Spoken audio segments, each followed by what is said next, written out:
कुछ तकनीकी गड़बड़ियों के कारण विलंब होता गया। चलिए अंततः उससे अब मुक्ति मिल चुकी है और कार्यक्रम शुरू हो चुका है। 15 मिनट का विलंब हुआ, कुछ तकनीकी असुविधा आ गई और उससे ये हुआ, अब सब ठीक है। अब आगे बढ़ेगा कार्यक्रम। चलिए, तो इस विषय को हम आगे बढ़ाएँगे और बढ़ाते हुए आज का जो विषय लिया गया है, आज जैसा कि आप सबको विदित है, आज श्रीमद् भगवत गीता जयंती है। गीता जयंती के नाम से भी आज के इस पर्व को मनाया जाता है। तो श्रीमद् भगवत गीता के महत्व को लेकर ही आज की चर्चा है। वैसे विषय तो लिया ही गया है, निर्गुण बड़ा या सगुण श्रीमद् भगवत गीता। निर्गुण बड़ा है या सगुण बड़ा है, लेकिन दोनों की बड़ा होने की जो मापदंड है, जो पैमाना है, वह क्या है? भक्ति है। निर्गुण भक्ति ज़्यादा श्रेष्ठ है या सगुण भक्ति ज़्यादा श्रेष्ठ है? इनमें से आज हम इसी विषय पर हम चर्चा करेंगे। और 12वें अध्याय में, श्रीमद् भगवत गीता के 12वें अध्याय में अर्जुन का प्रश्न इसी से संबंधित है और कृष्ण इसी प्रश्न का उत्तर देते हैं। कृष्ण इसी प्रश्न का समाधान करते हैं। ठीक है? तो आज हम भी इसी विषय पर चर्चा करेंगे कि सगुण भक्ति श्रेष्ठ है कि निर्गुण भक्ति श्रेष्ठ है, और कृष्ण उसका, अर्जुन का यह प्रश्न है और कृष्ण उसका उत्तर देते हैं। परंतु उससे पूर्व यह हम देख लेंगे कि श्रीमद् भगवत गीता का महत्व क्या है, श्रीमद् भगवत गीता की रचना का उद्देश्य क्या है, अथवा श्रीमद् भगवत गीता को श्री कृष्ण ने जो वाचा है अर्जुन के लिए, वो क्यों वाचा है। श्रीमद् भगवत गीता का मनुष्य में, साधारण मनुष्यों में उसका क्या महत्व होना चाहिए, उसे कैसे समझना चाहिए, आज हम इन विषयों पर भी साथ में विचार करेंगे। तो सर्वप्रथम आप यह समझ लीजिए कि श्रीमद् भगवत गीता को जब भी आप अध्ययन करें, आज गीता जयंती है, तो उसके महत्व को लेना बहुत जरूरी है कि श्रीमद् भगवत गीता का महत्व क्या है और श्रीमद् भगवत गीता का अध्ययन कैसे करना चाहिए और श्रीमद् भगवत गीता के प्रति क्या दृष्टिकोण रखना चाहिए। ठीक है? तो एक जो सर्व विदित जो दृष्टिकोण है, पूरे विश्व में जो दृष्टिकोण है श्रीमद् भगवत गीता के प्रति, वह यह दृष्टिकोण है कि श्रीमद् भगवत गीता एक धार्मिक ग्रंथ है। पूरे विश्व में सनातन धर्म का यह एक महत्वपूर्ण ग्रंथ है जिससे सनातन धर्म की जानकारी मिलती है, जिसमें कृष्ण के द्वारा अर्जुन को दिया हुआ उपदेश है। कृष्ण को उपदेश दिया गया है, अर्जुन के लिए उपदेश लाया गया है कृष्ण के द्वारा, तो यह उपदेश भी उसमें निहित है। अब जो है वह सनातन धर्म का एक मुख्य ग्रंथ माना जाता है, एक अग्रणी ग्रंथ हम इसको कह सकते हैं। अग्रणी मतलब आगे रहने वाला, अगुवाई करने वाला, अध्यक्षता करने वाला, ठीक है, रिप्रेजेंट करने वाला, एक रिप्रेजेंटेटिव के रूप में सनातन धर्म का। ये तो सनातन धर्म के अनेकों शास्त्र और ग्रंथ हैं, 18 पुराण हैं, 6 शास्त्र हैं, ठीक, 4 संहिताएं हैं, वैदिक संहिताएं हैं, वेद हैं। लेकिन सबके बीच सबसे बड़ी बात यह है कि सब किसी एक ही मूल तत्व की चर्चा करते हैं, वहीं तक जाते हैं। अगर विचारधारा की बात करेंगे तो उनमें 6 विचारधारा ही है, और 6 विचारधारा जो कि एक सृष्टि की चर्चा करता है, एक ईश्वर की चर्चा करता है, एक कर्म की चर्चा करता है, ठीक, एक योग की चर्चा करता है, एक तर्क की चर्चा करता है, एक तत्व की चर्चा करता है। तो वेदों में ये चर्चा मिलते हैं, तो इन सब से हम रहस्यों को समझ पाते हैं और अपने जीवन को और बेहतर तरीके से समझ पाते हैं, और जीवन को सही तरीके से जीने का तरीका भी हम सीख पाते हैं अपने शास्त्रों के माध्यम से। तो श्रीमद् भगवत गीता में कर्म की भी चर्चा है, तो मीमांसा का विषय भी श्रीमद् भगवत गीता में, पूर्व मीमांसा का विषय। सांख्य तो महत्वपूर्ण है, इसमें वेदांत की भी चर्चा है जब ईश्वर ब्रह्म की चर्चा है तो। और सांख्य तो इसका मुख्य आधार है। इसीलिए श्रीमद् भगवत गीता को योग शास्त्र कहते हैं, क्योंकि योग इसका महत्वपूर्ण विषय है, मुख्य विषय है, नंबर 1 टॉपिक। अगर आपसे पूछा जाए कि श्रीमद् भगवत गीता के किस विषय पर लिखी गई है, तो वह एक शब्द में आप उत्तर दे सकते हैं कि श्रीमद् भगवत गीता योग के विषय में लिखी गई है। श्रीमद् भगवत गीता में क्या सिखाया गया है? तो श्रीमद् भगवत गीता में योग ही सिखाया गया है। इसीलिए श्रीमद् भगवत गीता को योग शास्त्र भी कहते हैं, क्योंकि इसमें योग की चर्चा है और इसमें योग सिखाया जा रहा है, योगी बनने का उपदेश दिया जा रहा है। श्री कृष्ण अर्जुन से कहते हैं, तस्माद योगी भवार्जुना, हे अर्जुन तू योगी बन जा। उसे योगी बनने का उपदेश दिया जा रहा है। ठीक है। अब एक और चर्चाएं होती हैं। कुछ लोग यह कहते हैं कि श्रीमद् भगवत गीता ज्ञान योग भी देता है, श्रीमद् भगवत गीता कर्म योग भी देता है, श्रीमद् भगवत गीता सांख्य योग भी सिखाता है, तो श्रीमद् भगवत गीता भक्ति योग भी सिखा रहा है। श्रीमद् भगवत गीता में राजयोग की भी चर्चा है। तो अभी एक पीछे कुछ दिनों पहले मुझे एक महानुभाव मिले, उन्होंने कहा कि इतना द्वंद्व क्यों डाल रखा है?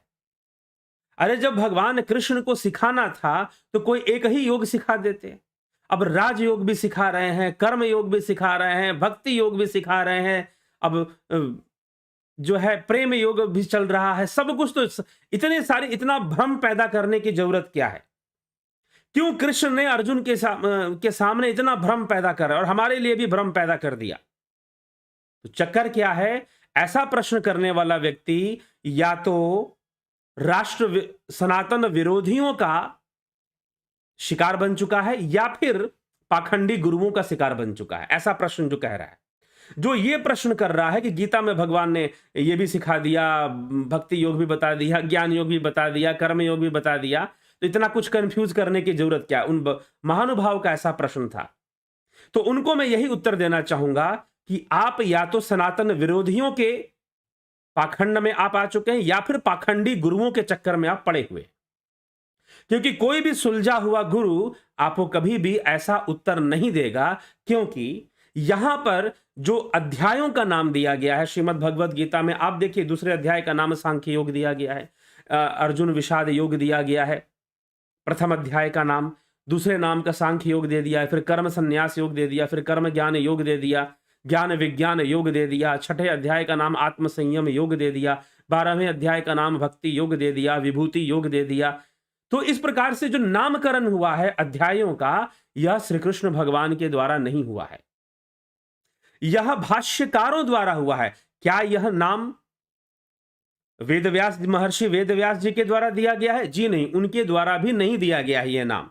इसका ये इतने श्लोकों को इस अध्याय में रखना है, इतने श्लोकों को इस अध्याय में रखना, ये अपनी सुविधा से भाष्यकारों ने किया है, अपनी सुविधा से भाष्यकारों ने किया है, ना कि श्री कृष्ण भगवान ने किया है। तो फिर गीता का कोई अध्याय वास्तव में नहीं है।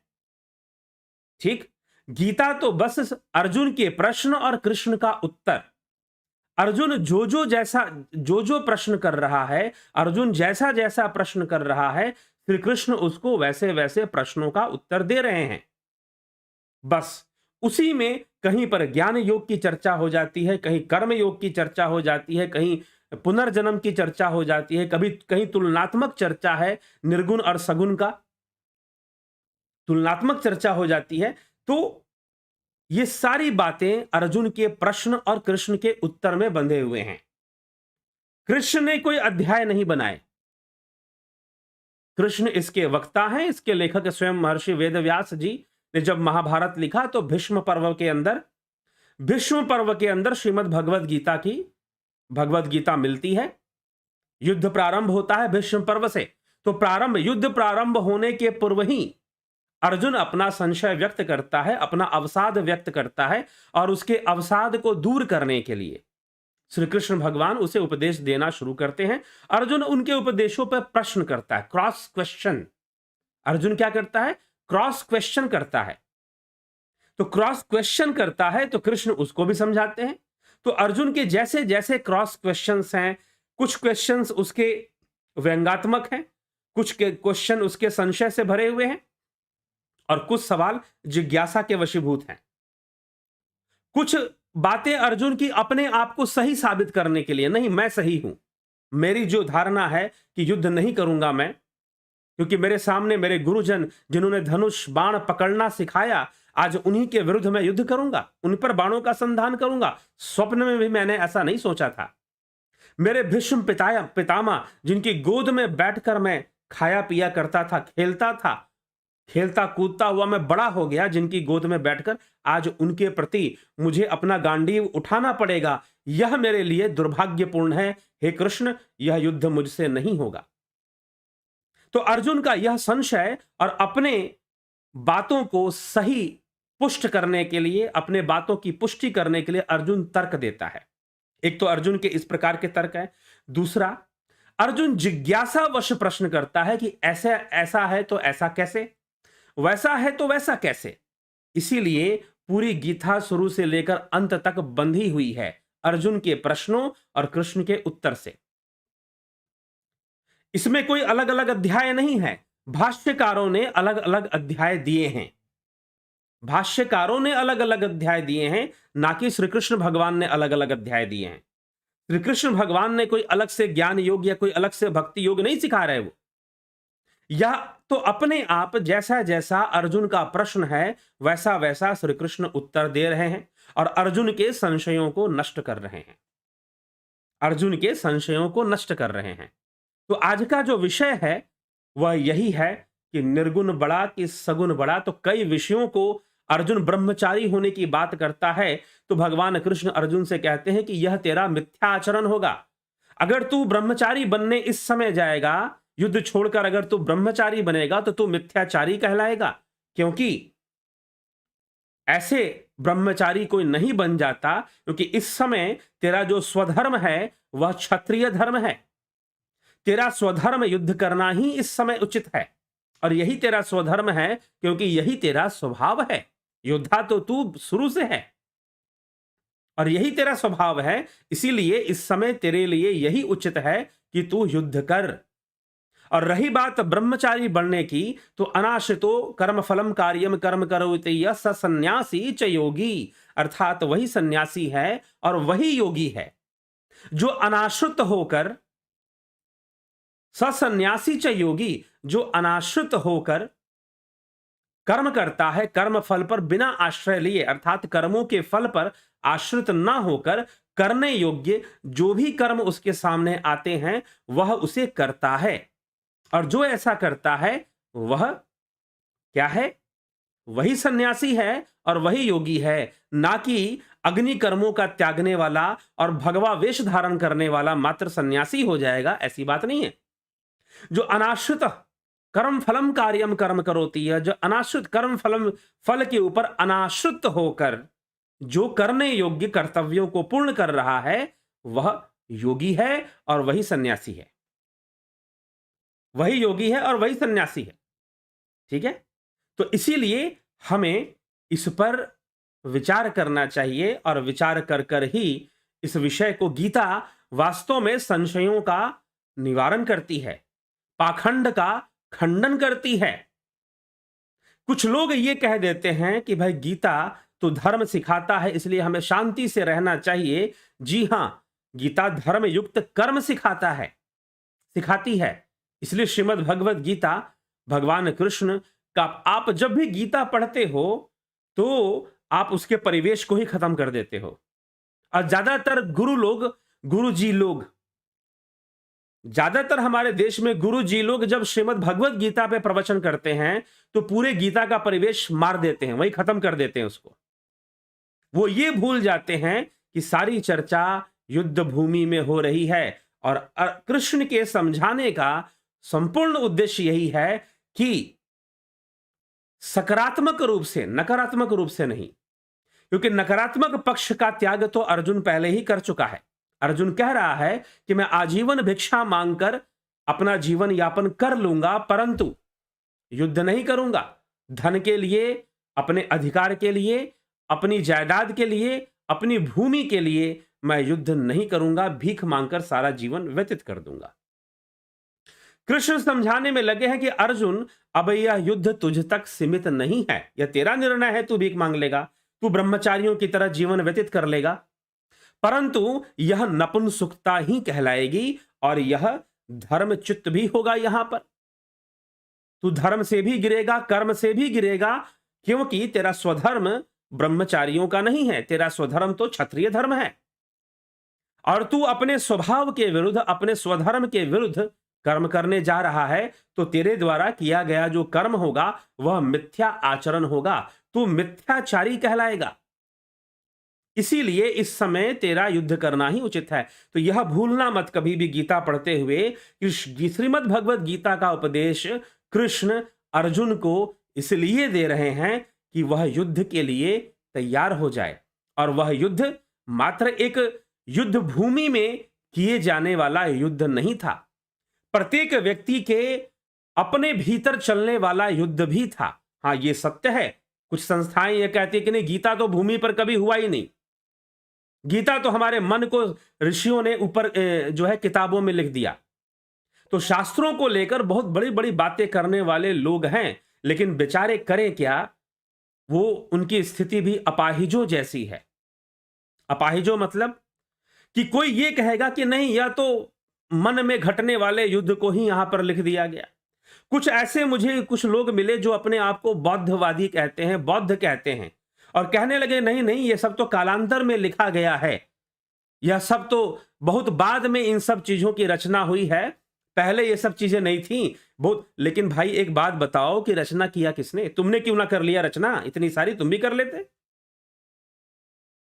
एक दो ग्रंथ तो नहीं है सनातन धर्म के अंदर, 18 पुराण है, 108 उपनिषद है, और पता नहीं क्या क्या, कितने स्मृति ग्रंथ, कितने आगम ग्रंथ। अगर सब कुछ लोगों का, एक महानुभाव मुझे व्हाट्सएप मैसेज भी करते थे, बोलते थे कि सब शुंग वंश के बाद लिखा गया।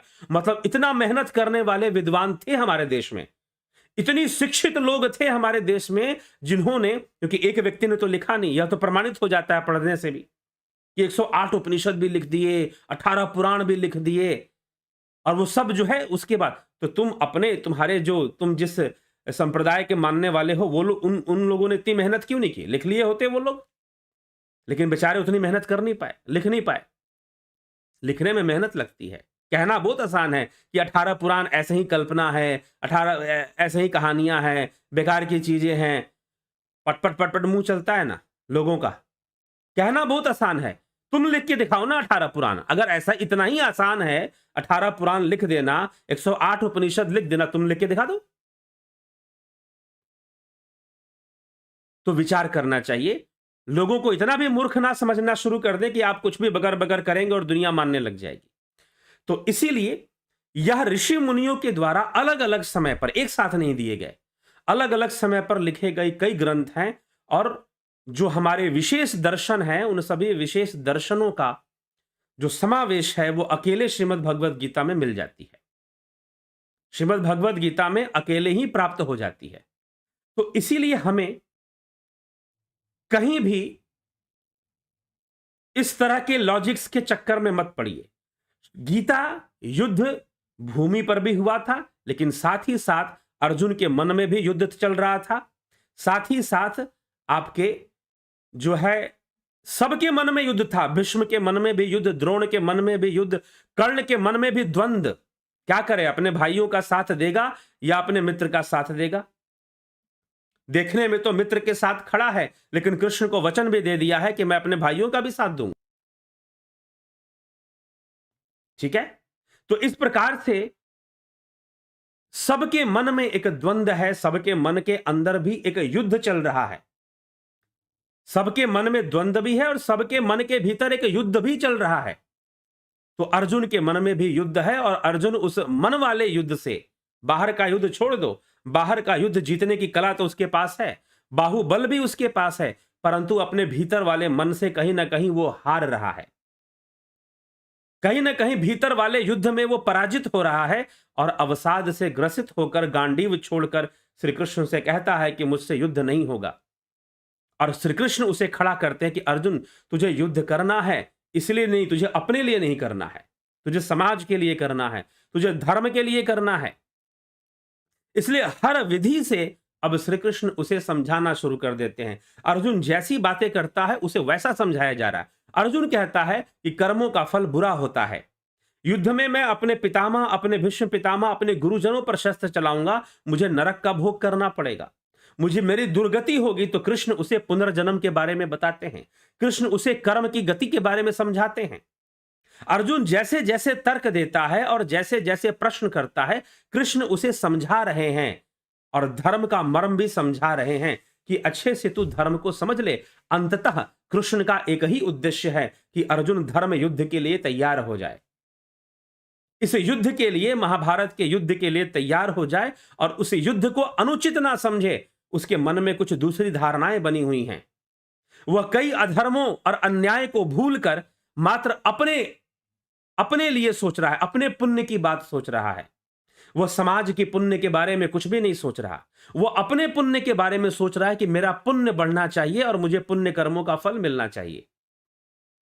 तो अर्जुन कहीं ना कहीं अपने स्वार्थ के वशीभूत है और अपने स्वार्थ के वशीभूत होकर ही वह अवसाद से ग्रसित हो रहा है, अवसाद से ग्रसित हो रहा है। कृष्ण समझाते हैं कि तेरा ब्रह्मचारी होना यहां पर मिथ्याचारी होना होगा।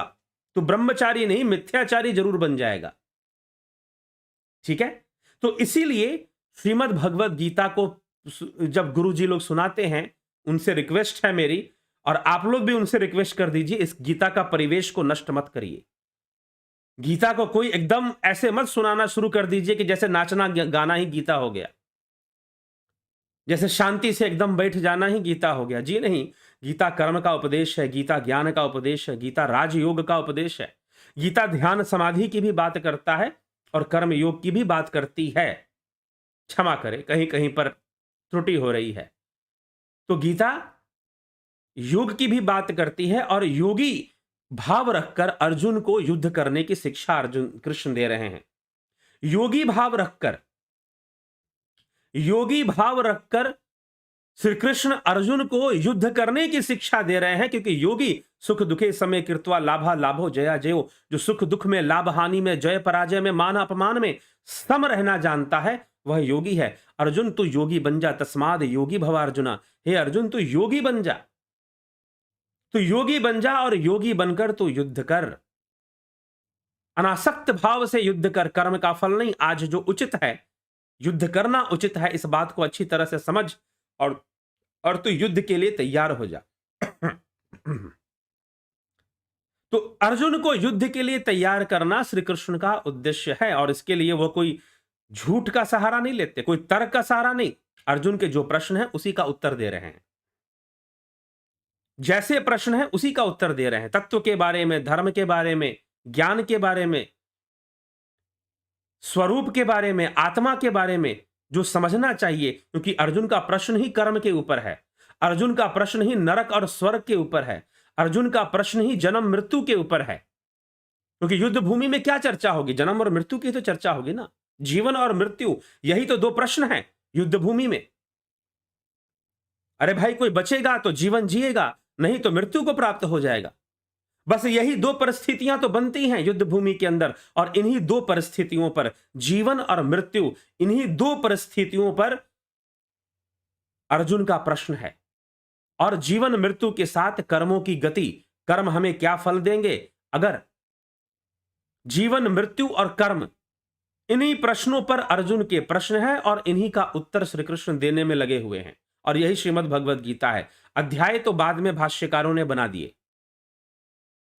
अध्याय तो भाष्यकारों ने बाद में बना दिए, ठीक। तो इसीलिए यह विषय है। तो आइए आज विषय पर हम चर्चा करते हुए आगे बढ़ी रहे। श्रीमद् भगवद गीता के कई विषयों को आज छुआ गया। अब हम अपने ही विषय पर चलते हैं जो आज का विषय लिया गया है, और वह विषय है निर्गुण बड़ा या सगुण। श्रीमद् भगवद गीता के अनुसार इसकी क्या चर्चा है? निर्गुण बड़ा है या सगुण बड़ा है, या दोनों एक ही हैं? तो कहां है दोनों? सगुण कौन और फिर निर्गुण कौन? तो सगुण बड़ा या निर्गुण बड़ा, सगुण की उपासना सही कि निर्गुण की उपासना सही? तो निर्गुण की उपासना करने वाले कहेंगे कि सगुण की उपासना करने वाले मूर्ख हैं। लेकिन मैं अपने चैनल पर कई बार बोल चुका हूं, जो ये कहते हैं कि वो निर्गुण उपासक है, वो महामूर्ख हैं। वो महामूर्ख है, उनका तीर सीधा अंधेरे में कहां गायब हो जाता है पता नहीं चलता है। क्योंकि इस भाव जगत में, इस भाव युक्त जगत में निर्गुण नामक कोई चीज है ही नहीं। इंद्रियों से या वाणी से या मन से या विचारों से या तर्कों से किसी भी निर्गुण का अनुभव संभव नहीं है, असंभव है। कई बार ये चर्चा मैं कर चुका हूं चैनल पर। जो लोग पहले से जुड़े हुए इस विषय को मेरे द्वारा सुने होंगे, जो आज जुड़े हैं उनके लिए नूतन होगा, नवीन होगा। तो निर्गुण असंभव है भाव जगत में, निर्गुण असंभव है बुद्धि के जगत में, निर्गुण असंभव है तर्कों के द्वारा, निर्गुण असंभव है भावनाओं के द्वारा, और निर्गुण असंभव है विचारों के द्वारा। असंभव है निर्गुण, ठीक है। लेकिन चलिए, सगुण ही संभव है, और सारी साधना का प्रारंभ सगुण से ही होता है। यदि आप निर्गुण निर्गुण कहकर किसी तत्व का ध्यान कर रहे हैं, तो उस समय वह निर्गुण भी सगुण ही है, वह निर्गुण भी सगुण ही है, वह निर्गुण नहीं है। यह हमें समझना चाहिए, यह विचार हमें समझना चाहिए, ठीक है। तो चलिए, इसी को लेकर हम आगे चर्चा करते हैं और समझते हैं कि श्री कृष्ण भगवान इस विषय में क्या कहते हैं, अर्जुन का प्रश्न क्या है, और अर्जुन कैसा प्रश्न करता है और श्री कृष्ण उसको कैसा उत्तर देते हैं। तो 12 अध्याय श्रीमद् भगवद गीता में यह पूछते हैं कि आखिर किसकी उपासना ज्यादा सही है। तो किसकी उपासना ज्यादा सही है, यह प्रश्न है अर्जुन का। तो प्रश्न क्या करते हैं, थोड़ा विचार कर ले उस पर। तो अर्जुन का प्रश्न बनता है इस स्थान पर। अर्जुन प्रश्न करते हुए कहता है, एवं सतत युक्ता ये भक्तास्त्वाम पर्युपासते ये चाप्यक्षरम अव्यक्तम तेषाम के योग वित्तमा। अर्थात इस प्रकार निरंतरता से उपयुक्त साधनों में, अर्थात भगवत प्राप्ति कर्म करने के आदि में तदचित हुए, अपने चित्त में लगे हुए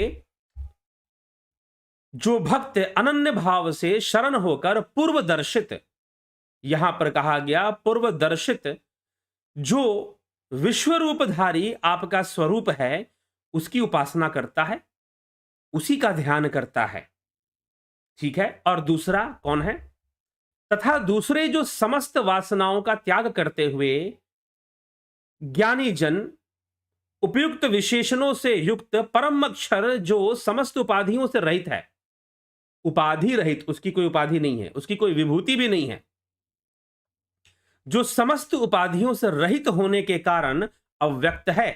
यहां पर देखिए, इस श्लोक में अर्जुन ने निर्गुण या सगुण शब्द का प्रयोग नहीं किया है। लेकिन दुर्भाग्यपूर्ण है कि जब आप श्रीमद् भगवद गीता पढ़ते हैं तो आप इस श्लोकों पर ध्यान नहीं देते, आप तो सीधा टीका पे आ जाते हैं। आप सीधा श्लोक का टीका पढ़ लेते हैं और उसी को बिल्कुल सटीक मान लेते हैं। समस्या यहां पर भी कई बार होती है। पिछली बार जब मैंने श्रीमद् भगवद गीता की पूर्ण व्याख्या की थी, तो उसमें भी मैंने प्रारंभ में ही यह बात कह दिया था कि ज्यादातर लोग जब श्रीमद् भगवद गीता का अध्ययन करते हैं तो श्लोकों में लिखे गए शब्दों पर ध्यान नहीं देते हैं, क्योंकि उनको कठिन लगते हैं। जब मैंने गीता पर अनुसंधान शुरू किया तो मेरे सामने भी यह बहुत बड़ी चुनौती थी। संस्कृत भाषा मुझे भी बहुत सही से नहीं आती थी, लेकिन फिर भी विद्यालय में 9वीं 10वीं क्लास तक तो संस्कृत मैंने भी पढ़ी थी, और ज्यादातर लोग पढ़ते हैं। हाँ, आजकल शायद ना पढ़ते हो, लेकिन जो पुराने थोड़े लोग हैं वो उतना संस्कृत तो पढ़ ही लेते हैं। तो चलो, एक आधार था, उस पर ही मैंने जानकारी लेनी शुरू की, संस्कृत के शब्दों पर अनुसंधान करना शुरू किया। तो अगर आप इस श्लोक को पढ़ेंगे तो इस श्लोक में अर्जुन ने कहीं पर भी सगुण या निर्गुण की बात नहीं की है। लेकिन जब भी आप इस श्लोक की टीका पढ़ेंगे, इसका हिंदी अनुवाद पढ़ेंगे और इसकी टीका पढ़ेंगे, तो भाष्यकार महोदय सगुण और निर्गुण की चर्चा करते हुए दिखाई देंगे। अर्जुन ने कहीं पर सगुण निर्गुण शब्द का प्रयोग नहीं किया। 12वें अध्याय का प्रथम श्लोक वो क्या पूछ रहा है, वो पूछ रहा है कि प्रभु, इस प्रकार से आपके पूर्व दर्शित यह जो मैंने अभी, क्योंकि 11वां अध्याय में भगवान विश्व रूप का दर्शन करवाते हैं, 11वें अध्याय में विश्व रूप का दर्शन करवाते हैं अर्जुन को। तो अर्जुन पूछता है कि अभी जो यह विश्व रूप का दर्शन मुझे हुआ है, क्या इसमें भक्ति करना श्रेष्ठ है? कुछ लोग इसकी भक्ति करते हैं। एवं सतत युक्ता ये भक्ता स्वाम पर्युपासते, आपके इस रूप का ही सतत युक्त होकर भक्ति करते हैं। और दूसरा, ये चाप्यक्षरम व वक्तम तेषाम के योग वित्तमा, कि इन दोनों में कौन सा योग श्रेष्ठ है, कौन सा योग उत्तम है, और कौन सा योगी उत्तम है जो एक तो आपके इस विश्व रूप दर्शन का ध्यान कर रहा हो, और दूसरा जो अव्यक्त अक्षर को जानने वाला हो उसका ध्यान कर रहा हो। दोनों में श्रेष्ठ कौन है? लेकिन जब टीकाकार महोदय लोग जब इस विषय को लिखते हैं तो वह इस प्रकार से लिखते हैं कि अर्जुन का प्रश्न है कि सगुण भक्ति और निर्गुण भक्ति में श्रेष्ठ कौन है, सगुण उपासना और निर्गुण उपासना में श्रेष्ठ कौन है। वो सीधा इस बात को लिख देते हैं। परंतु अर्जुन का प्रश्न है कि यह जो विश्व रूप का आपने दर्शन कराया यह सगुण रूप है, तो इसको सगुण रूप कहकर माना गया है। तो यह जो है इसका ध्यान करने वाले योगी श्रेष्ठ हैं, या फिर जो आप बार बार अव्यक्त अक्षर की बातें करते हैं, ध्यान योग की बातें करते हैं, समाधि अवस्था की बातें करते हैं, उसमें रहना अधिक श्रेष्ठ है। जो अव्यक्त है, अव्यक्त, हां एक बात तय है कि यहां पर अव्यक्त कहकर निर्गुण मानना उचित होगा, क्योंकि निर्गुण ही सत्ता अव्यक्त है। क्योंकि गुणों में आते ही वह व्यक्त होगा, और जब व्यक्त होगा तो वह निर्गुण नहीं रहेगा, निर्गुण नहीं रहेगा। जैसे ही व्यक्त होगा इंद्रियों की सत्ता में, तो इंद्रिय गम्य हो जाएगा, बुद्धि गम्य हो जाएगा, और बुद्धि गम्य होते ही, इंद्रिय गम्य होते ही, भाव गम्य होते ही वह निर्गुण नहीं रह जाएगा। इसलिए जितने भी भाव विषय हैं, जितने भी भाव विषय हैं वो सब के सब सगुण हैं, निर्गुण नहीं है। निर्गुण हो पाना उनके लिए संभव नहीं है। ठीक, यह विषय है, निर्गुण हो पाना उनके लिए संभव नहीं है। तो निर्गुण होना जो है यह भावनाओं का विषय नहीं है, तो भावातीत विषय है। भावातीत होकर ही कोई निर्गुण हो सकता है। ठीक, इस विषय को हमेशा हमें समझना है। तो यहां पर अव्यक्त भाव की चर्चा की जा रही है। अर्जुन कह रहा है कि अव्यक्त का ध्यान करने वाला श्रेष्ठ है या आपके इस विश्व रूप का ध्यान करने वाला श्रेष्ठ है। तो विश्व रूप यहां सगन हो गया। इसका मतलब यह है, अब एक बात यहां से प्रमाणित होती है कि जो विश्व रूप है वह अव्यक्त नहीं है। विश्व रूप जो है भगवान ने जो दिखाया वह अव्यक्त नहीं है, वह तो भाव युक्त जगत का ही अंग है, वह भावातीत नहीं है, अव्यक्त। इसलिए कई लोग कहते हैं, कई गुरुजी लोग कहते हैं भगवान दिखा देंगे, भगवान दिखा देंगे, ईश्वर का दर्शन करा देंगे, ब्रह्म का दर्शन करवा देंगे। कौन सा ब्रह्म, व्यक्त या अव्यक्त? क्योंकि भगवान ने जो अर्जुन को दिखाया वह व्यक्त है, वह अव्यक्त नहीं है। पहले तो इस विषय को अच्छे से पकड़ लीजिए। इसीलिए अव्यक्त होने के कारण टीकाकारों ने उसे निर्गुण माना, और व्यक्त होने के कारण उसे सगुण माना। अर्जुन का प्रश्न व्यक्त और अव्यक्त के बीच का है। अर्जुन कहना चाहता है यह व्यक्त उपासना ज्यादा उचित है या अव्यक्त उपासना ज्यादा उचित है, यह बता दीजिए। ठीक है, व्यक्त उपासना ज्यादा उचित है या अव्यक्त उपासना ज्यादा उचित है? दोनों में उचित कौन सा है, दोनों में सही कौन सा है, दोनों में श्रेष्ठ, उचित वाली बात नहीं है, दोनों में श्रेष्ठ कौन सा है? अब श्री कृष्ण समझाते हैं। इसी व्यक्त अव्यक्त को, व्यक्त को सगुण माना गया, अव्यक्त को निर्गुण माना गया। क्या गलत है मानना? जी नहीं, गलत नहीं है, गलत नहीं है, बिल्कुल गलत नहीं है। व्यक्त को सगुण मानना और अव्यक्त को निर्गुण मानने में बुराई नहीं है। तो चलिए अब इसी आधार पर प्रश्न होता है और कृष्ण अपना उत्तर देना शुरू करते हैं। तो कृष्ण क्या उत्तर देते हैं वह भी देख लेना चाहिए। कृष्ण क्या उत्तर देते हैं वह हम उस पर हम चर्चा करते हैं। तो भगवान कृष्ण कहते हैं मयावेश्य मनो ये माम नित्युक्ता उपासते श्रद्धया पर्योपेतास्ते में युक्त तमामतः। जो मुझे विश्वरूप परमेश्वर में मन को स्थित करता है, सर्वयुगेश्वर के अधीश्वर रागादि पंच क्लेश रूप अज्ञान दृष्टि से रहित मुझ सर्वज्ञ ईश्वर की पीछे जो कहा गया है, पिछले अध्याय में जो बातें की गई हैं उसके अनुसार विश्व रूप का ध्यान करता है, मेरे सगुण रूप का ध्यान करता है, मेरे व्यक्त रूप का ध्यान करता है, वह श्रेष्ठ है, वह श्रेष्ठ है। और रही बात अव्यक्त की, तो उसके बारे में मैं तुझे अभी आगे बताऊंगा। तो एक बार में तो उन्होंने यह कह दिया कि वह श्रेष्ठ है, मैं उसे श्रेष्ठ मानता हूं जो मेरे विश्व रूप योगेश्वर रूप का ध्यान करता है। आगे क्या कहते हैं? क्योंकि उसके सहारे, व्यक्त भाव के सहारे, वह लगातार मुझ में चित्त को लगाकर रात दिन व्यतीत करते हैं। अतः उनको युक्तम कहना उचित होगा। हाँ, वो सही है, इसमें कोई बुराई नहीं है। आगे वो कहते हैं, ये अब इसका मतलब क्या हो जाता? अब यहां पर एक और बात है, भगवान का सगुण रूप और निर्गुण रूप में श्रेष्ठ कौन है? अब श्री कृष्ण बोलना शुरू कर देते हैं, लेकिन जो सगुण की पैरवी करने वाले हैं वो सीधा क्या करेंगे? पक्षपाती बन जाएंगे और ये श्लोक पकड़ेंगे, आगे वाला श्लोक स्किप कर जाएंगे, आगे वाला श्लोक सुनाएंगे ही नहीं, बोलेंगे ही नहीं, बात खत्म। भगवान ने कह दिया सगुण श्रेष्ठ है। जी नहीं, अभी पूरी बात नहीं हुई है। श्री कृष्ण अभी अपनी पूरी बात करने वाले हैं। इसीलिए यहां पर कोई द्वंद्व नहीं है। द्वंद्व हम पैदा करते हैं अपने स्वार्थों के लिए, अपनी अपनी संस्थाओं, अपने अपने धार्मिक मत और अपने अपना जो गुरुवाद है, जो गुरुडम है, हमारे गुरु जी का झंडा सबसे ऊपर, क्योंकि गुरु जी के आश्रम में हमें अपने आप को सबसे बड़ा गुरु भक्त साबित करना है, क्योंकि उसके नाम पर अवार्ड मिलेगा, चार लोग बड़ाई करेंगे, चार लोग मान सम्मान देंगे, क्रेडिट जो देंगे मिलने वाला है। 50 तरह की भावनाएं लोगों के अंदर भरी होती हैं। ठीक है, तो इसीलिए यहां पर भगवान पहले श्लोक में, दूसरे श्लोक में तो कह दिया उन्होंने कि भाई जो मेरे इस विश्व रूप सगुण रूप का ध्यान करता है, अपने चित्त को निरंतर इसमें लगा के रखता है, वह श्रेष्ठ है, वह श्रेष्ठ है, इसमें कोई संशय नहीं है। लेकिन वो आगे अब समझाते हैं। आगे क्या समझाते हैं? ये त्वक्षर मनिर्देश्यम व्यक्तम पर्युपासते सर्वत्र गम चिंतयम च कुटस्थम चलम ध्रुवम। जो कि अव्यक्त होने के कारण शब्द विषय ना होने से किसी प्रकार भी बतलाया नहीं जा सकता, इसीलिए अनिर्देश्य है और किसी भी प्रमाण से प्रत्यक्ष नहीं किया जा सकता, इसीलिए वह अव्यक्त है। अव्यक्त होने का अर्थ क्या है? जो किसी भी प्रमाण से व्यक्त नहीं किया जा सकता, वह अव्यक्त है। क्योंकि जितने भी प्रमाण लाओगे वह भाव युक्त होंगे, वह तर्क युक्त होंगे। जितने भी प्रमाण लोगे और वो भावातीत है।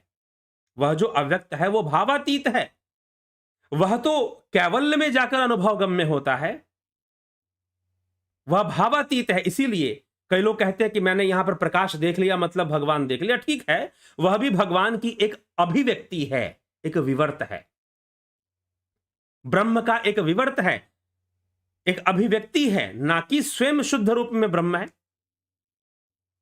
तो भ्रिकुटी के मध्य आपको ज्योति दर्शन हो गया, तो इसका मतलब यह नहीं कि आपको ब्रह्म दर्शन हो गया या आपने ब्रह्म को प्राप्त कर लिया, हो गया जी प्राप्ति। जी नहीं, ऐसी कोई बात नहीं है। वह भी एक अभिव्यक्ति है, ब्रह्मण्य अभिव्यक्ति करानी योगे, अर्थात ब्रह्म की अभिव्यक्ति होती है। तो यह संपूर्ण संसार ही तो ब्रह्म की अभिव्यक्ति है। शास्त्रों के अनुसार संपूर्ण संसार ही ब्रह्म की अभिव्यक्ति है। ठीक, तो उसका जो शुद्ध रूप है वह अव्यक्त है, उसे अव्यक्त माना गया है, इसीलिए वह बाहर में दिए हुए किसी भी प्रमाण से प्रमाणित नहीं होता। सांकेतिक जरूर होता है, वह अनुमानित जरूर हो जाता है, लेकिन प्रमाणित नहीं होता। प्रत्यक्षित होता है तो ज्ञान के द्वारा, तुरीय अवस्था के द्वारा, और तुरीयातीत अवस्थाओं में जाकर योगी, ध्यान समाधि में जाकर योगी उसका प्रत्यक्षीकरण, उसका पहले प्रतिबिंबीकरण होगा, जैसा कि विवेक चूड़ामणि में भी प्रतिबिंब की चर्चा हो चुकी है, और फिर उसका संपूर्ण प्रत्यक्षीकरण कैवल्य में निर्बीज समाधि, महर्षि पतंजलि जिसे निर्बीज समाधि की संज्ञा देते हैं, जहां पर सबीजता ना रहे। बीज रहेगा तो कारण शरीर रहेगा और फिर बार बार जन्म मरण भी रहेगा, भावयुक्तता भी बनी रहेगी। निर्बीज अवस्था को प्राप्त करते हैं, उसके लिए कहा जा रहा है। तो सगुण एवं सततयुक्ता ये भक्तास्त्वाम पर्युपास्ते ये चाप्यक्षरम व्यक्तम तेषाम के योग वित्तमा। अर्जुन बोले, जो अनन्य प्रेमी भक्तजन अर्जुन का यह प्रश्न है और श्री कृष्ण यही उत्तर देते हुए कहते हैं कि हे अर्जुन, अब तो इसको समझ, अव्यक्त को, निर्गुण को समझा रहे हैं। जो पुरुष उस अक्षर की, जो कि अव्यक्त होने के कारण शब्द का विषय न होने से किसी प्रकार भी बतलाया नहीं जा सकता, इसलिए अनिर्देश्य है और किसी भी प्रमाण से प्रत्यक्ष नहीं किया जा सकता, इसलिए अव्यक्त है।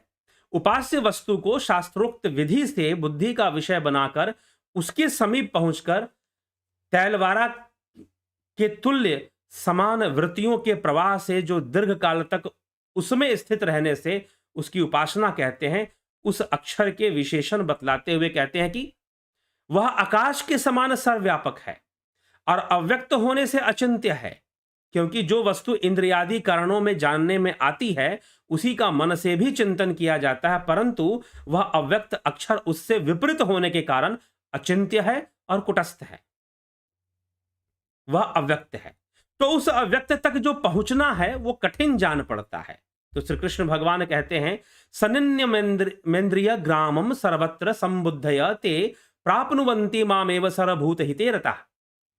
जो इंद्रियों के समुदाय को भली प्रकार संयम करके उन्हें विषयों से रोककर सर्वत्र सब समय समबुद्धि वाले होते हैं, अर्थात इष्ट और अनिष्ट की प्राप्ति में जिनकी बुद्धि समान रहती है, ऐसे वे समस्त भूतों के हित में तत्पर अक्षरोपासक मुझे ही प्राप्त करते हैं। अर्थात जो उस अव्यक्त की उपासना करने वाले हैं, अव्यक्त अक्षर की उपासना करने वाले हैं, वह मुझे ही प्राप्त होते हैं। परंतु फिर भी यह जो अव्यक्त की उपासना है, क्लेशो अधिकतर अस्ते, अर्थात इसमें क्लेश अधिक है। क्लेशो अधिकतर अस्ते शाम अव्यक्त आसक्त चेतसाम अव्यक्ता ही गतिर दुखम देह वधिर वाप्यते। अर्थात उन सचिदानंद घन अव्यक्त ब्रह्म में आसक्त चित्त वाले पुरुषों के साधन में परिश्रम विशेष है, यह कठिन है। अर्थात साधारण मनुष्य के द्वारा निर्गुण की उपासना या अव्यक्त की उपासना सरल नहीं है। सरल नहीं समझिए तो असंभव जैसी है, असंभव है। साधारण मनुष्य के लिए निर्गुण की उपासना अथवा अव्यक्त की उपासना बहुत, यहां पर भगवान अर्जुन के संदर्भ में द्वापर युग में उसे क्लेश युक्त बता रहे हैं, कठिन बता रहे हैं। ऐसा कुछ भी नहीं है कि निर्गुण की उपासना श्रेष्ठ नहीं है या सगुण की उपासना ज्यादा श्रेष्ठ है या निर्गुण ज्यादा श्रेष्ठ है, सगुण श्रेष्ठ नहीं है, ऐसी कोई बात नहीं भगवान बता रहे। भगवान यह कह रहे हैं कि सगुण की उपासना श्रेष्ठ इसलिए है क्योंकि प्रत्येक साधारण मनुष्य इस साधना में प्रवृत्त हो सकता है, उतर सकता है, परंतु उस अक्षर की साधना में, उस अव्यक्त की साधना में, उसकी उपासना में, तो निर्गुण तक पहुंचने के लिए उसका जो प्रारंभ है वह सगुण की उपासना से ही होगा। अब लेकिन यहां पर सगुण कहने का अर्थ बहुत अलग है। जैसे ही आप सगुण का नाम लिया जाएगा, आप कहोगे मूर्ति, आप कहोगे कृष्ण भगवान का मंदिर मूर्ति या फिर राम जी का मंदिर मूर्ति, उसकी उपासना करना। जी नहीं, अगर आप एक मंत्र जाप कर रहे हो तो वो भी सगुण ही है, वह भी सगुण ही है। अगर आप कह रहे हो कि नहीं मैं तो निर्गुण का जाप करता हूं, मैं तो निरंकार का जाप करता हूं, निरंकार निरंकार निरंकार, तो यह निरंकार भी साकार ही है। यह निरंकार भी साकार है क्योंकि यह भावयुक्त है, क्योंकि यह वाणी के द्वारा बोला जा रहा है, यह मन के द्वारा इसका चिंतन हो रहा है, यह वृत्तियों के अंदर है, वृत्तियों के बंधन में है, तो यह अव्यक्त है ही नहीं, फिर तो निर्गुण है ही नहीं, फिर तो यह तो सगुण ही कहलाएगा। इसीलिए इस मन से सगुण की उपासना ही संभव है, निर्गुण की उपासना संभव ही नहीं है। इसलिए सगुण की लाठी लेकर ही आगे बढ़ना पड़ता है, सगुण को लक्ष्य बनाकर ही आगे बढ़ना पड़ता है। जैसे कि एक छोटा सा बच्चा, उसके पैरों में शक्ति है चलने की, लेकिन वो चल नहीं पाता क्योंकि अभ्यास नहीं है, तो उसे हम वॉकर देते हैं। आजकल बहुत अच्छे अच्छे वॉकर मिलते हैं बाजारों में छोटे बच्चों के लिए, उसे हम वॉकर देते हैं। उसे हम, कुछ लोग लकड़ी की 3 पहिए की गाड़ी बना देते हैं, उसके सहारे वो चलता है। लेकिन जब हो जाता है, जब उसमें परिपक्व हो जाता है, तो बिना उसके सहारे के चलता है। वैसे ही सगुण के द्वारा चल पाना ही संभव है प्रारंभ में, प्रारंभिक साधकों के लिए। लेकिन जो साधक अपनी साधना की परिपक्वता को प्राप्त कर गए हैं, मंत्रों को सिद्ध कर कर वो आगे बढ़ चुके हैं और सगुण उपासना कर चुके हैं, ध्यान की अवस्था में प्रवेश कर चुके हैं, एक ही भाव अवस्था में प्रवेश कर चुके हैं, वैसे साधक निर्गुण उपासक सही मायने में बन पाते हैं। तो कोई ये कहे कि मैं 10वीं तक पढ़ूंगा और उसके बाद सीधा एमए में एडमिशन ले लूंगा, मास्टर डिग्री सीधा कर लूंगा, जी नहीं होता। आपको 12वीं भी करनी पड़ेगी, +2 करना पड़ेगा, आपको बीए करना पड़ेगा। जब बीए की डिग्री आपके पास आएगी तब एमए की डिग्री में आप जाओगे। कोई कहे कि नहीं मैं पहली क्लास में ज्वाइन भी नहीं करूंगा और सीधा पीएचडी में चला जाऊंगा, तो संभव नहीं है। तो जो इसीलिए साधारण मनुष्य को संकेत करते हुए अर्जुन को लक्ष्य बनाकर भगवान कृष्ण कहते हैं कि सगुण उपासना ही श्रेष्ठ है, क्योंकि निर्गुण उपासना श्रेष्ठ तो है लेकिन कठिन है साधारण मनुष्य के लिए। इसीलिए साधारण लोगों के लिए, अर्जुन जैसे लोगों के लिए, अर्जुन कोई अति साधारण नहीं है, कम से कम हम लोगों से तो विशेष है। शब्द भेदी बाण चलाना जानता है, ना जाने कितने मंत्र उसने सिद्ध किए, कितने दिव्यास्त्र उसने सिद्ध कर लिए। साधारण व्यक्ति नहीं है वो, महाभारत का परम धनुधर है, सर्वश्रेष्ठ धनुधर है वो। तो हम आज के कलयुग में रहने वाले साधारण लोगों से तो काफी श्रेष्ठ है वो। फिर भी भगवान अर्जुन के संदर्भ में कह रहे हैं कि सगुण वाला ही श्रेष्ठ है। तो साधारण मनुष्यों और अर्जुन से भी जो नीचे के लोग हैं, उन सभी साधारण मनुष्यों के लिए सगुण ही श्रेष्ठ है। लेकिन जो योगी हैं, जो तपस्वी हैं, जिन्होंने योग साधना के पराकाष्ठा को स्पर्श कर रहे हैं, उसके शिखर को स्पर्श कर रहे हैं, जो ध्यान की सिद्धि कर रहे हैं, धारणा, ध्यान, समाधि, संयम, जिन्होंने संयम को सिद्ध कर लिया है, वैसे योगियों के लिए निर्गुण उपासना ही होती है, क्योंकि वो सगुण का कोर्स पूरा कर चुके होते हैं। वो सगुण का कोर्स पूरा कर चुके होते हैं। हाई स्कूल किया नहीं, +2 किया नहीं और बोलोगे सीधे पीएचडी करेंगे, तो कहां से होगा? तो सगुण और निर्गुण के फर्क को समझिए। इस प्रकार से यह फर्क है। इसीलिए किसी एक श्लोक को पढ़कर सुना देने से कि भाई नहीं, सगुण को भगवान ने श्रेष्ठ कहा है तो सगुण ही श्रेष्ठ है और निर्गुण व्यर्थ है, ऐसी कोई बात नहीं है। भगवान ऐसा कुछ भी नहीं कहना चाहते कि सगुण श्रेष्ठ है या निर्गुण श्रेष्ठ है। भगवान समझा रहे हैं कि अर्जुन तेरे लिए और साधारण मनुष्यों के लिए, अर्जुन और अर्जुन से नीचे के कैटेगरी में जितने भी साधारण मनुष्य आएंगे, उन सब के लिए सगुण ही श्रेष्ठ है, क्योंकि उनके द्वारा सगुण ही संभव है और उनके द्वारा सगुण ही सरल है।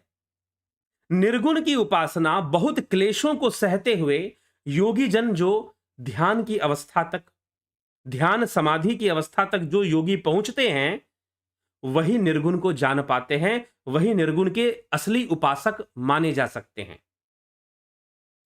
अव्यक्त के, यहां पर अव्यक्त और व्यक्त की चर्चा है, जिसको कि भाष्यकारों ने, टीकाकारों ने निर्गुण सगुण के रूप में लिया है। तो उस अव्यक्त अक्षर के सही उपासक वही लोग माने जाएंगे जो ध्यान समाधि की अवस्था को प्राप्त कर चुके हैं, वो ऋषि मुनि, वो श्रेष्ठ योगी। नहीं तो साधारण मनुष्यों के लिए सगुण की उपासना ही संभव है और सरल है, वो वही कर सकते हैं। बच्चा पीएचडी की किताबें नहीं देख पढ़ सकता, पीएचडी की परीक्षा नहीं पास कर सकता, उसे तो अभी एबीसीडी पढ़ना है। तो इस तरह से समझना चाहिए कि प्रारंभ सर्वदा सगुण से होगा और सगुण ही संभव है। निर्गुण साधारण मनुष्य से संभव ही नहीं है। जब तक वो ध्यान समाधि की अवस्था में ना पहुंच जाए, तब तक यह संभव नहीं है। तो इसीलिए भगवान इसलिए कह रहे हैं कि यह क्लेश युक्त है। बहुत कष्टों के सहने के बाद, बहुत साधनाएं करने के बाद कोई योगी, कोई साधक निर्गुण उपासक बन पाता है, ना कि सीधा बन जाता है। इस फर्क को समझिए। और इसीलिए जब भी संभव है आपके मन के द्वारा, आपके तर्कों के द्वारा, आपके विचारों के द्वारा, तो सर्वदा सगुण ही संभव है, व्यक्त ही संभव है, अव्यक्त संभव नहीं है। इसको समझना चाहिए। तो चलिए, इसी के साथ अब हम विराम की ओर चलेंगे। आपके कमेंट्स भी बहुत सारे हैं, हो सकता है कि सबका उत्तर आज ना दे, क्योंकि ऐसे भी लंबा हो चुका है आज का यह विषय। तो देख लें कमेंट्स क्या कहते हैं लोग। बबीता धीमान जी बहुत बहुत अभिनंदन। सोमनाथ शिंदे जी, बलदावनाथ योगी, शंकर प्रसाद, हरिमोहन गुप्ता,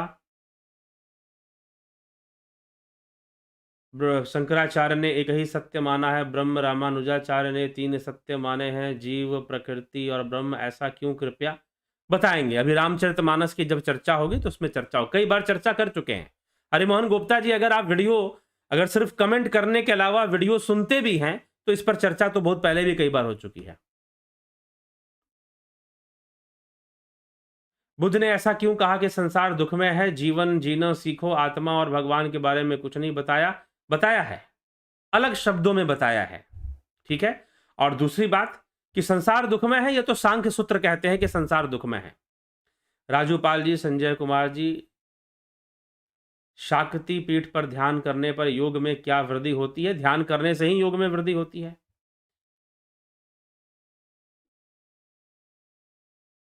क्या बुद्ध वेदों को नहीं मानते थे? बुद्ध नास्तिक थे या नहीं, कृपया समझाएं। कई बार समझा चुके, एक बार नहीं, कई बार इस पर चर्चा कर चुके हैं। निश्चय ही आप सारे वीडियोस नहीं देखते हैं। विक्रम सिंह जी, गौरव विक्रम सिंह बहुत अभिनंदन। जगत नारायण, हाँ अभिनंदन है सबका। जलाराम रायका, भूप सिंह खीचर, विनोद कुमार सूद, उषा श्रीवास्तव, बजरंग शर्मा, दशरथ पटेल, बिमला शाह, माधुरी कोले जी, रमेश पेशवानी जी, विंदेश्वर मिश्रा जी, राम निवास मीना, दिनेश महाराज, आमसरी जी अभिनंदन है। कैलाश चंद्र जी, आपके पुराने वीडियो देखने का सौभाग्य मिला, बहुत ही सटीक और गूढ़ विषयों पर सहज सरल ज्ञान का श्रवण हुआ और सहज समझ भी बढ़ी। आज पहली बार लाइव जुड़ने का सौभाग्य मिला है, वह भी गीता जी से। जी हाँ, चर्चा विवेक चूड़ामणि पे चल रही है, लेकिन आज गीता जयंती है, श्रीमद् भगवद गीता जयंती आज है, इसलिए श्रीमद् भगवद गीता का विषय लिया गया है। कुलदीप मिश्रा जी, सादर शरण स्वीकार करें, मुझे कृतार्थ करे कुल जी, अवश्य लाभ उठाइए।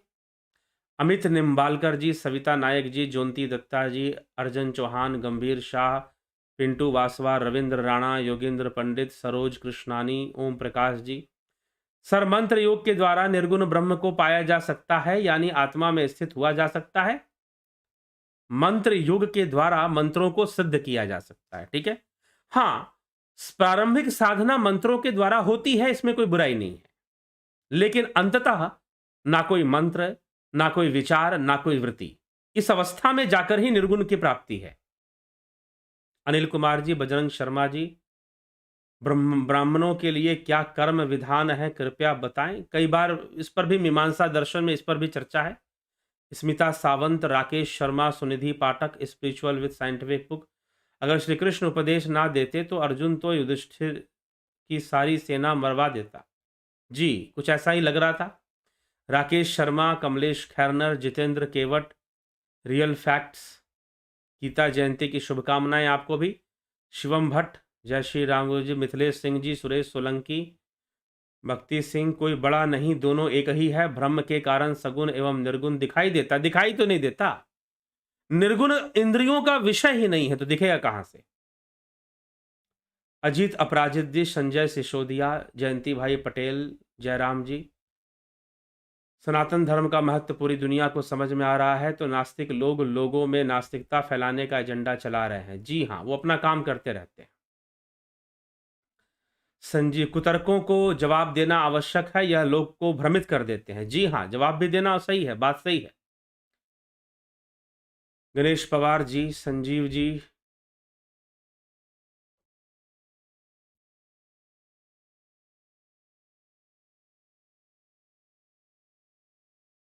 सही बात है आप लोग जो चर्चा कर रहे हैं।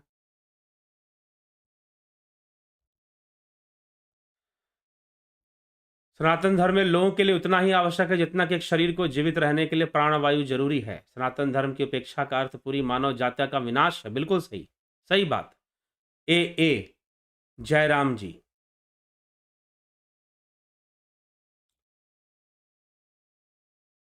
देवी देवताओं का अपमान करते हैं, मृत्यु के पश्चात क्या गति होगी? बहुत ही अशुभ गति होगी। संदीप अरोड़ा, इश्रित।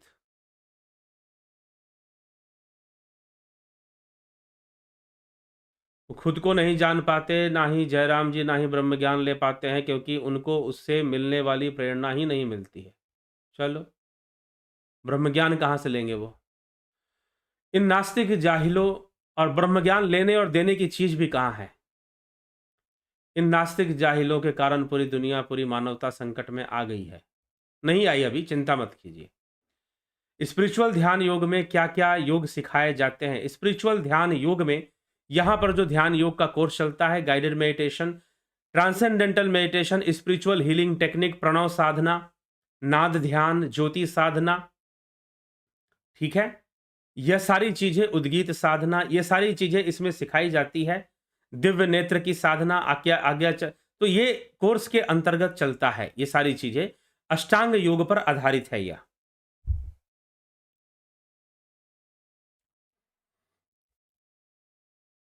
अगर सगुण रूप की उपासना करने से मोक्ष प्राप्त हो सकता है, तो निर्गुण की उपासना की क्या आवश्यकता है? अपने आप निर्गुण में पहुंच जाओगे, सगुण के सहारे निर्गुण में प्रवेश कर जाओगे। ठीक है जी, प्रारंभ सगुण से करोगे। यही तो श्री कृष्ण समझाने का प्रयास कर रहे हैं। इसीलिए तो वो दोनों में श्रेष्ठ कौन है, ये तुलना ही नहीं बनती है, तुलना ही नहीं बनेगी कि श्रेष्ठ कौन है। प्रारब्ध कर्म क्या है, क्या इसको कैसे पूरा, इसको कैसे पूरा, क्या प्रारब्ध कर्म क्या इसको कैसे पूरा, प्रारब्ध कर्म क्या है, इससे क्या पूरा किया जा सकता है? बिल्कुल, आप पूरा कर रहे हैं। प्रारब्ध पे ही जीवन आधारित है। प्रारब्ध पिछले जन्मों के किए हुए कर्मों का फल जब मिलता है तो वो प्रारब्ध बन के मिलता है। ठीक है, उसी को प्रारब्ध कहते हैं, क्योंकि उसमें और भी कर्म जुड़ जाते हैं। दिलीप कुमार जी, रविंद्र सुखराम कुलकर्णी जी, रविंद्र सखाराम कुलकर्णी, मन से पाप होता है, मन से भी होता है। परमात्मा है तो मैं कौन हूं? आप अपने आप को किस अवस्था में पूछते हैं कि कौन है? ठीक है, आप आत्मा हैं। अगर जानने की दृष्टि से पूछ रहे हैं तो उस आत्मा को जानना ही परमात्मा को जान लेना है। उस आत्मा को जानना ही परमात्मा को जान लेना है। ठीक है, तो चलिए इसी के साथ विचारों को विराम देंगे। बहुत बहुत आभार आप सभी का जुड़ने के लिए, बने रहने के लिए। चैनल के साथ जरूर आप वीडियोस को शेयर भी कर दिया करें। आप सुनते हैं तो साथ में शेयर भी किया करें, ताकि दूसरे लोग भी इससे लाभान्वित हों और इसका पूरा पूरा लाभ उठाएं। ठीक है, बहुत बहुत आभार आप सभी का। ध्यान योग का कोर्स जो 14 तारीख से शुरू होने वाला था, आज से वो शुरू हो चुका है, लेकिन फिर भी अभी एक दिन का अवसर और दिया जाएगा। अगर आप 14 तारीख वाले ध्यान योग के कोर्स को ज्वाइन करना चाहते हैं तो आप जो है इसे ज्वाइन कर लीजिए। कल तक, कल 15 तारीख तक आप इस कोर्स को ज्वाइन कर सकते हैं। इतनी छूट हम दे रहे हैं। 16 तारीख से इसकी ज्वाइनिंग बंद हो जाएगी। 16 तारीख से अगर कोई कहेगा कि मैं ज्वाइन करूंगा, तो उसे अब 29 तारीख 29 दिसंबर 29 दिसंबर से शुरू होने वाले ध्यान योग कोर्स को ज्वाइन करना पड़ेगा। इसीलिए जो 14 तारीख वाला, मतलब आज से जो ध्यान योग का कोर्स शुरू हुआ है, अगर उसे ज्वाइन करना चाहते हैं तो कल तक का समय आपके पास है। 15 दिसंबर का समय, एक दिन का समय, ज्वाइन कर लीजिए। नहीं तो फिर आगे 15 दिन बाद 29 तारीख को, मतलब 14 दिन बाद आपको 29 तारीख को ज्वाइन करना होगा। ठीक है, उसी में आपको ज्वाइनिंग मिलेगी। ज्वाइन करेंगे भी तो उसी में ज्वाइनिंग मिलेगी। चलिए इसी के साथ विचारों को विराम देते हैं। बहुत बहुत आभार आप सभी का। जुड़े रहें, मरे रहें और इस अभियान में अपना बहुमूल्य सहयोग देते रहें। सनातन धर्म के इस अभियान में बहुमूल्य सहयोग प्रदान करते रहें। तो बहुत बहुत आभार आप सभी का।